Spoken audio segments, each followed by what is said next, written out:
Morning, everybody. We are back on the job again. It's time to go up here and apply a little paint to our patch job. And I think that's going to make it blend in real nicely with the rest of the ceiling. So I'm going to get cracking on that now.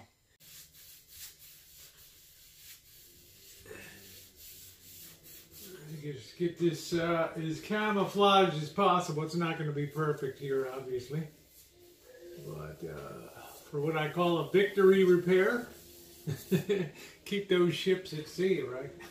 Get them into dry dock and turn them out and back on the fighting fleet, baby. That's what we do. Hit this lights around too, kind of make that blend in color-wise too. And I think when that dries, you should probably look pretty good. We'll check it out later. See how he turned out. Kind of fill in some of the, we tried to texture this a little bit. Just kind of top fill that a little bit to get that a little more even. So there we go. We'll check that later, okay? I'm not a gold digger, but I just play one on YouTube. So we're going to let that dry a bit. We also have over here, I bought some lumber yesterday. We're going to frame out these doors here. This should have been done long ago. We're going to have to pull these baseboards very carefully here. I want to try to save them. Anything to try to save, anything to try to forego another trip down to the lumber yard for sure. So lots to do. The working weekend continues. Feeling good. The more you move, somebody said, "Oh, just get back there to work, Rosie." And that pain, those aches and pains on those joints, it'll be all good. It's like drinking, Go back for a little bit of the hair of the dog to bit you, and you are all good to go. All right, guys, so let's get started. I'm going to go around first and make sure there's nothing else ceiling-wise that needs a little bit of touch-up.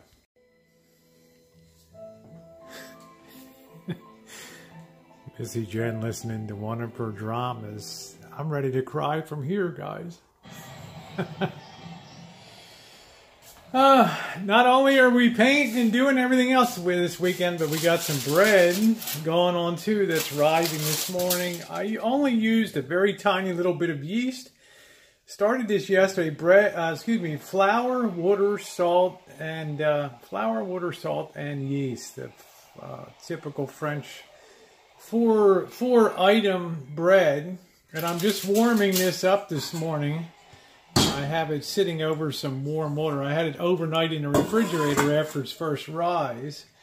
I want it to rise slowly and activate because it'll get a deeper flavor to it, right? So always start your bread the day before. We're going to have spaghetti tonight. I need to work down, still have a lot of this sauce that's been under refrigeration here. Very nice. It keeps very, very nice. I've used about 2/3 of it so far. But it's been vacuum sealed and is good. This is what we put up last, I think we had like 80 pounds of tomatoes or something. So, yep. Gonna be for dinner tonight. Spaghetti and that homemade bread. In the Rancho front hallway, and I custom built this hallway because when I originally walked into this property, in late April, early May of 2011, and I was thinking about buying it. The place was an absolute wreck. And one of the things that I did not like is when I came in the front door, there was no division between the living room and the entranceway there. And I wanted to be able to create something, and I thought, what better way than to build a nice closet in here, to build in and frame in and do a closet here where I can store hang-up coats and things, because there was no closet out here for anything. I didn't know what people did when they came to the house with their coats, just throw them on the sofa. And it wasn't good. So I decided to build this divider, and I'll move this forward a little bit so you can see, get a better idea of the division that now exists between the front hallway and the living room.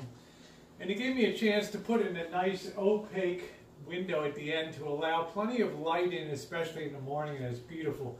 I don't like places that are real dimly lit. I like things that are very lit up and very, very, very cheery. But as I mentioned before, I never trimmed out the doors, so I'm going to go ahead and begin doing that now. I'm going to need a few specialized tools, a little puller here. These things are really great, but they're by Dasco Pro, and they allow you to get in there and carefully remove things like the baseboard so you don't destroy it. I would like to reuse that, recut the lengths after I frame around the doors, put that trim on. So, all right, so there's our little right there, and I'm going to use a screwdriver if I need a little more leverage behind there. Okay, so let's get this baseboard removed. We got 3 sections that we have to remove here. That'll allow us to trim down to the floor with the door trim. Okay, all the way down to floor level. Get down here, put our little pry bar in there. We're going to use it in conjunction with our screwdriver, and hopefully it allows us to get this out as one piece here, and I think that that's going to work just great. I can get my fingers in there now and remove that, and now start to work it from the other side too. I can use my hammer now for a little more leverage. Removing that. Okay, so that first one is always a really hard one. It's got some really, really super long nails in it. Okay, that's the way we're going to work them all out. I'm lucky that got that piece all ready to go, piece number 1, and we're going to end up cutting that back. Of course, we're going to end up cutting that back to allow the door trim to fit there. Okay, 1 down. We got 2 more to go. Number 2 down.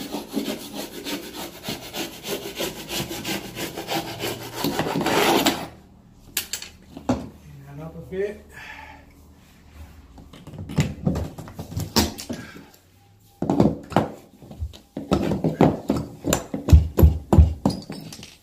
Some of the nails out. Okay, easy peasy stuff here. All right, and there is number 2. And we'll put that in a safe location. All right, I'm happy about that. All right.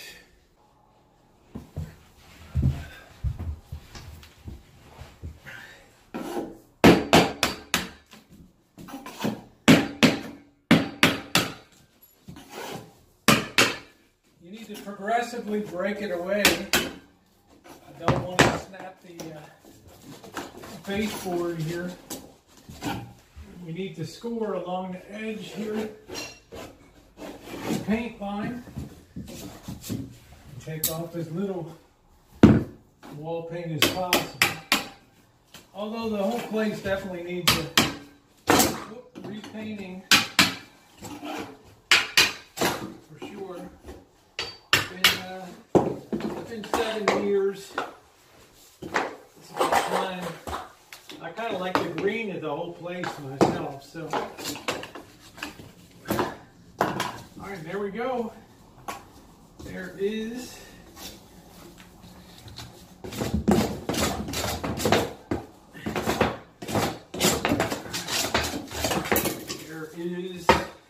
number 2. Put that in a safe place. Okay. I think that's going to look pretty good.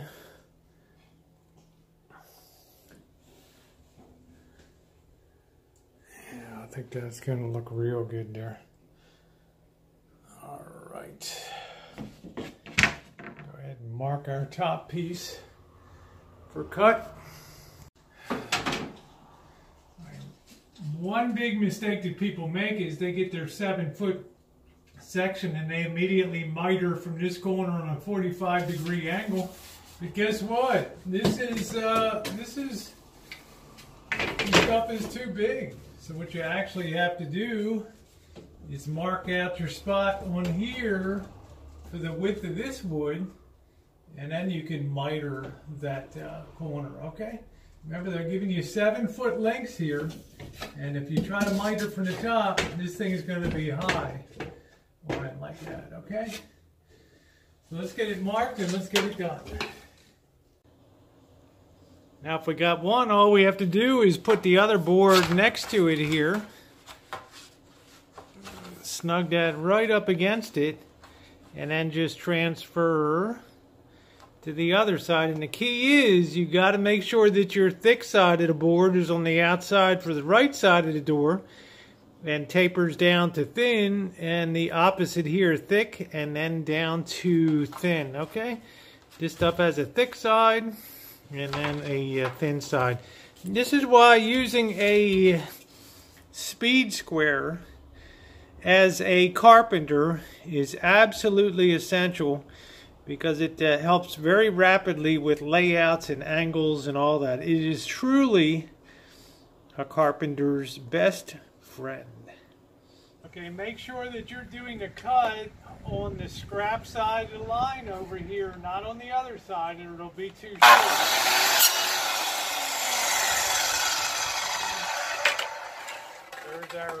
There's our right side 45 right there. Okay, now we're going to set up, I'm going to switch, and we're going to do our other side here. Oh, but that is really tight.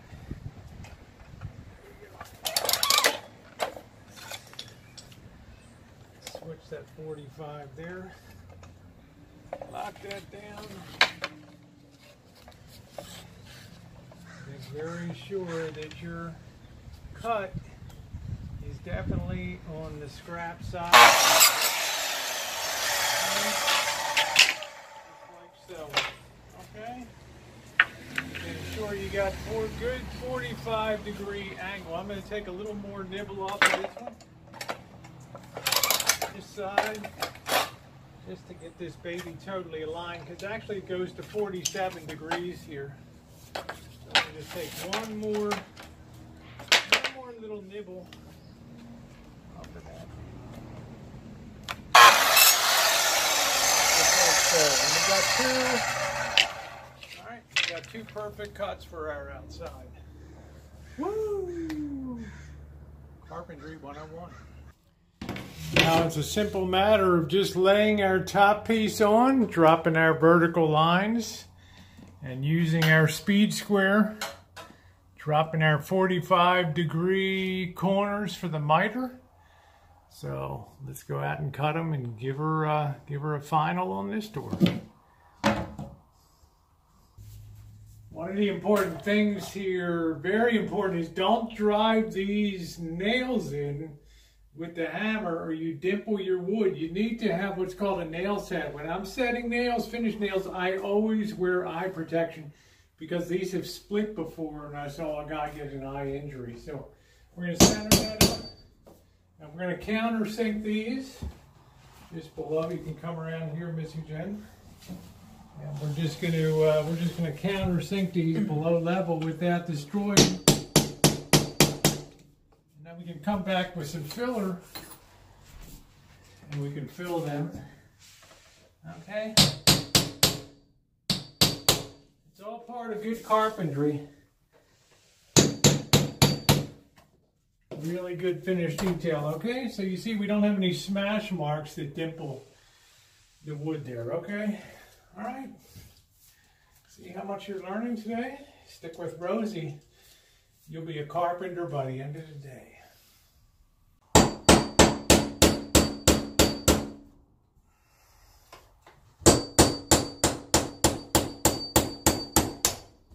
See, when it slipped off next to it, that's okay. Holes we can fill.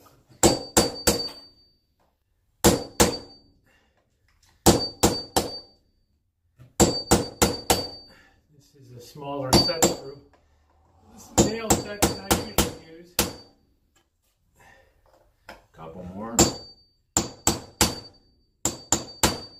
Alright, this below, we can fill that one up too, so I'm going to go ahead and finish the rest of them. And then we'll give a final look at the project, okay? I think that's all filled in. We don't have any smashes or gaps or dimples.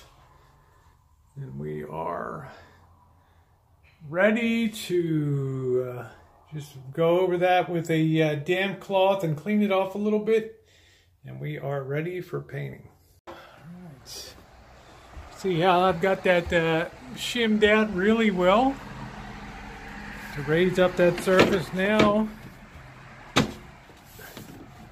When this is all put down and all painted up here, you'll have a really nice flush fit.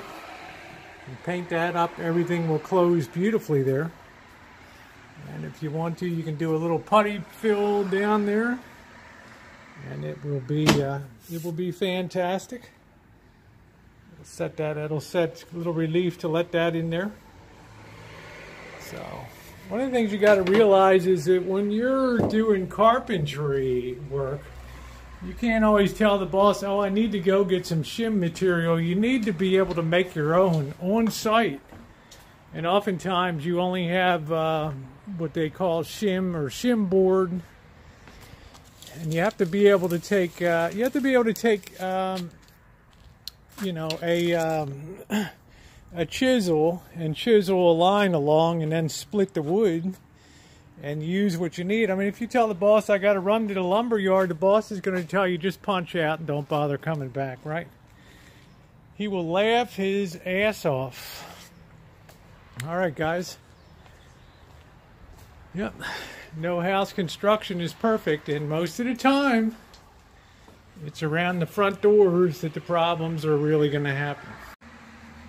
I think Missy Jen is pretty happy today to see some more progress here, especially this front hall, which I left half done. Let's go take a look and see where we stand now. I finished trimming out the second door and also making sure, you know, shimming it. Doing problem doors on interiors is always difficult, especially if you're not used to doing it, but it calls for the real skills of carpentry to get in there and make it right. Even though things don't always fit, you can't assume when people do construction, Missy Jen, that they're worried about squaring up every corner, and they just slap and tickle and get it up. They don't care about the next trade that's coming in. So when the finished carpenter, when the drywall guys are done, the finished carpenter guys come in, and oh my God, the stuff they see, they can't talk to the sheetrock guys because they didn't do it. They just put it over top of the framing with the framing carpenter. You understand?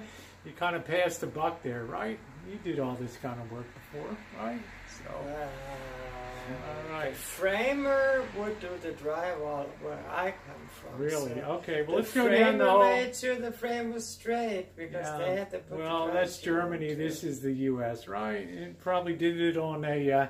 Probably did it on a Monday morning hungover. Hey, I'm the one that framed it out. Blame me. Let's go down and take a look. Huh? Hey, I did it, right? Okay, now the important things to see are that we've got a nice flush fit on this side over here. You know, before we would have had a crazy fit on the inside, but now it looks really good. And what's more, you know, you got a good fit around everywhere. And what's more, when you open up here, you can see that this is basically ready to receive paint here. And it really made a really tough fit for sheetrock. Really nice when all was said and done. So we're ready for our paint. I think that's going to be next weekend. But boy, it's nice to have some doors that are nicely trimmed out. And it's always nice when you can take a problem door like this one and really make it nice. So yeah, it needs paint and everything, but it sure looks nice. Okay, here we go. Last step today, we got to refit our baseboard material and we can call it a day. All of the trim is back in place. The baseboard molding is back on. I have to say, I'm pretty happy about it. We had virtually zero waste. If you measure twice, cut once, you'll never have a problem of having to redo again. So we are going to be ready for paint next weekend, and it should be real good. I'm looking forward to that. Everything turned out good. Everything fits nice. Has a real nice fit and finish to it. Got a door that properly functions. Yeah, real good. Remember, shims and trim stock are your friends when you've got to make things fit for doors that are problem doors.